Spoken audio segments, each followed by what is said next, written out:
Pilipinas! Magandang araw po sa inyo, Luzon, Visayas at Mindanao. Of course, sa mga nakikinig po sa atin abroad, magandang araw po sa inyo. Good news at bad news, no? May nag-report po sa atin, may nag-tip sa atin na naaresto na raw po si Senator Ronald Bato de la Rosa. Good news sa atin yan. Good news yan sa mga biktima ng mga tinukhang. Pero, ang bad news para sa kampo ni Bato de la Rosa, para sa mga dilis, bad news po yan. And, to clarify things, as of the moment, anong oras na po ba? Alas 9 po ng gabi. Hindi pa po yan confirmed. Again, paglilinaw po ha, hindi pa po yan confirmed, pero all over social media na po yan. At balita ko, basta, hindi ko masabi, no? Anyway, ako naniniwala ko arrested na, no? May nag-tip sa atin, arrested na. Pero hindi pa confirmed. Para fair tayo, ayaw natin magpakalat ng fake news, no? Talagang arrested yan, talagang totoo. Yung sinasabi natin, once na makita na natin yan, na dinadala na po sa The Hague. Kasi balita ko, basta, dyan sa NAIA. May something daw dyan sa NAIA. Anyway, again, hindi pa kasi confirmed, kaya hindi ko masasabi sa inyo, no? Yun lang yun. Ito po yung mga updates sa kasalukuyan, ha? Makikita ninyo sa mga post ng iba't ibang vloggers, even social media, even the mainstream media, sinasabi po nila yan na si Bato daw po arestado na pero hindi pa po confirmed. Ang NBI nagsalita na, sabi nila wala pa silang alam. Ang DILG ganoon din po, sabi nila hindi pa nila alam. Ang DOJ sabi nila hindi pa nila alam. Okay, bakit kaya hindi nila alam? Anyway, ganito na lang yun. Ito, analysis ko lang ito, ha. Mamaya, take to. Dito muna tayo kay Jimmy Bondoc. Kasi, galing mismo sa side ng mga DDS, sila mismo nagsabi na may bad news sila. Okay, i-quote natin si Jimmy Bondoc dito. Bad news is coming. Bakit alam ni Jimmy Bondoc? Si Jimmy Bondoc po, isa yan sa pillars, not the pillars, so parang masyadong mataas naman ang pillars, no? Isa yan sa mga one of the big bosses, no, ng DDS. Kasi abogado, Torion style, parang ganyan. In short, hindi siya putyo-putyo sa kampo ng mga DDS. So, dahil hindi naman siya putyo-putyo sa kampo ng mga DDS, sa mga level nila Philip Salvador, mga ganyan, no, mabibigyan siya ng impormasyon kung merong major development sa kanilang kampo. In this case, for example, ang pag-aresto kay Bato de la Rosa, major development po yan. So, ang unang makakaalam niyan, yung mga taong sinasabi kong pillars ng DDS, at the same time, yung medyo close o malapit kay Bato de la Rosa.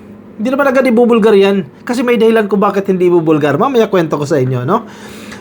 Sabi po sa balita na ito ng Billionaire News Channel, lawyer Jimmy Bondoc shared a cryptic message in a recent Facebook post urging the public to pray. Wow, magdasal daw po tayo amid what he described as possible troubling developments.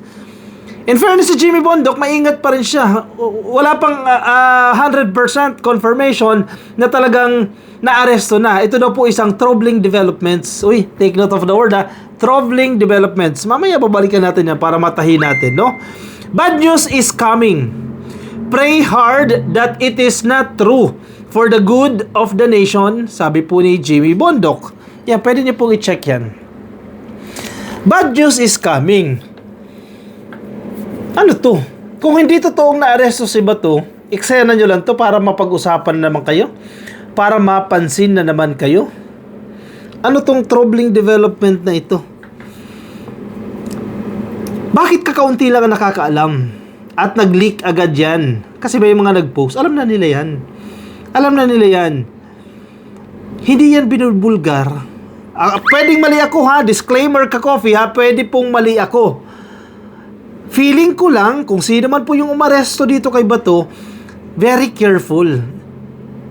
Extra careful. Kasi ayaw nila yung mangyari kay Tatay Diggs. Yung pag-aresto kay Digong. Remember, nagkaroon ng komosyon dyan sa Pasay. Kasi media dito, media doon, kaliwat kanan. Kung mangyayari na naman yan kay Bato de la Rosa, gulo na naman yan. 'Di ba? Instability na naman yan. Marami na namang may kasalanan yan. Si Marcos na naman. Ituturo na naman nila si PBBM. May mga magrarally na naman dyan sa NAIA. Kung i-announce nila yan na naaresto na si Bato. Pero kung si Rimulya yan, kung magkapatid na Rimulya, no? Kung si Boying Rimulya yan, at saka si John Vic Rimulya, automatic, naka-announce na yan. Kung sino man po yung nag-handle nito, nagiging maingat po sila. And we have to respect that. Kasi ayaw na natin maulit yung nangyari kay Digong. Again, disclaimer ha, posibleng mali din tayo, posibleng mali yung nakuha nating impormasyon na talagang naaresto na si Bato. Pero sa mga development na galing din mismo sa kampo nila Bato, sa close people kay Bato de la Rosa, sila na mismo ang nagsasabi na may bad news.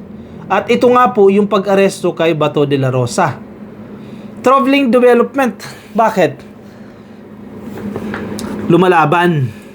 Ini-insist na dalhin muna siya sa local court bago siya dalhin sa The Hague.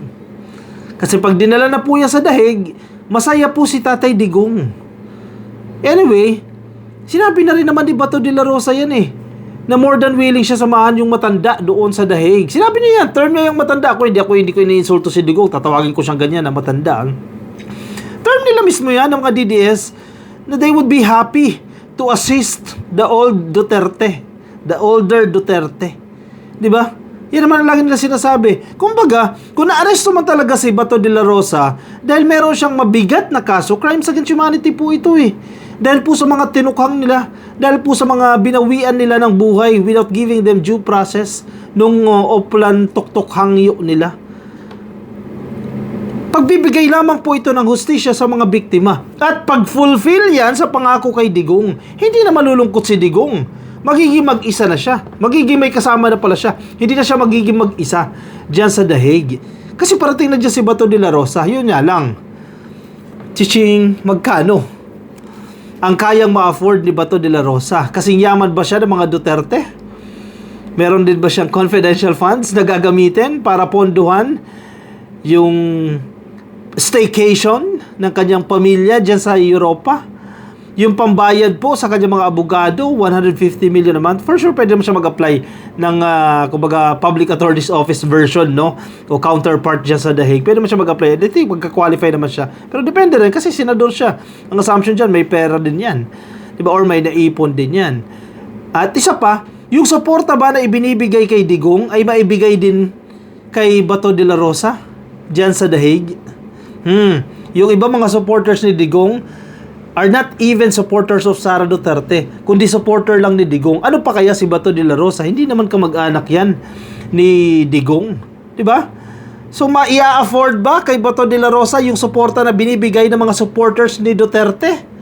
Magkakaroon na rin ba ng De La Rosa Park, De La Rosa Forest, kasi meron na pong Duterte Forest, meron ng Duterte Park na ginawa nila dyan sa The Hague. Ano kaya tatawag nila? Bato Park? Bato Forest? Anyway, kaya ba nilang i-afford yan kay Bato de la Rosa? Kasi kung hindi nila gagawin yan kay Bato, sa mga DDS na nandiyan dyan sa The Hague, magtatampo po yung pamilya ni Bato. Sasabihin niya, ginawa lang ni Bato. Yung trabaho niya, alisunod doon sa utos ni Digong. Bakit ngayon parang pababayaan nyo na? Diba? Nabigat po yan, no? Nasa TV5, nabasa ko rin po ito. Nahuli na nga ba si Senator Bato? Question mark. Wala pang kumpirmasyon mula sa ilang ahensya ang kumakalat na ulat na naaresto na umano si Senator Bato de la Rosa. Nilinaw po ng DOJ ng PNP na wala pa silang impormasyon sa umano'y pag-aresto sa senador. Wala rin umanong balita ang mga kasamahan ni De La Rosa sa minority bloc na si Senator Amy Marcos at Senator Robin Padilla. Nahaharap ang senador sa inilabas na arrest warrant ng International Criminal Court dahil sa umano'y crimes against humanity of MURDER. Ulit, MURDER.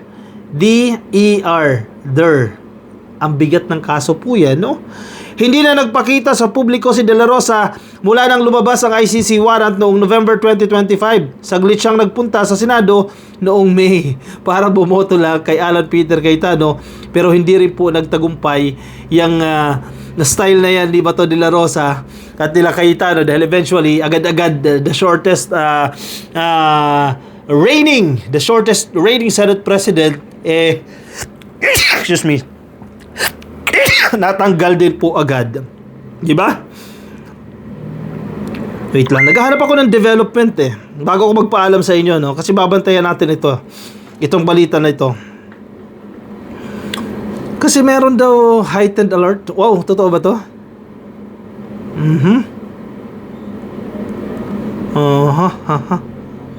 Anyway, sige, yan muna. No information. Okay. Hindi pa confirm ha. Just to clarify ha, hindi pa po confirmed. Yung kumakalat po ay haka-haka pa lang. Pero good news kung confirm. Kung hindi, ma-arresto din yan. Antayin lang po natin. Sige, yan muna ang maibibigay ko sa inyo, no? Para at least malinaw po sa atin, no? Pwede kayo mag-expect, pero may limitation yung expectation po ninyo, no? Kung may boundaries po yan. Wag po tayo magpakalat ng fake news. I-komento ang inyong opinion, reaction. Kayo ba ay happy? Kayo ba ay masaya sa pagka-aresto ni Bato? Kung totoo man, lagay dyan sa comment section. Or kung hindi, comment no dyan sa ating comment section. At see you next video, ka-coffee, nasa Facebook, please. Like and follow, YouTube subscribe, TikTok subscribe.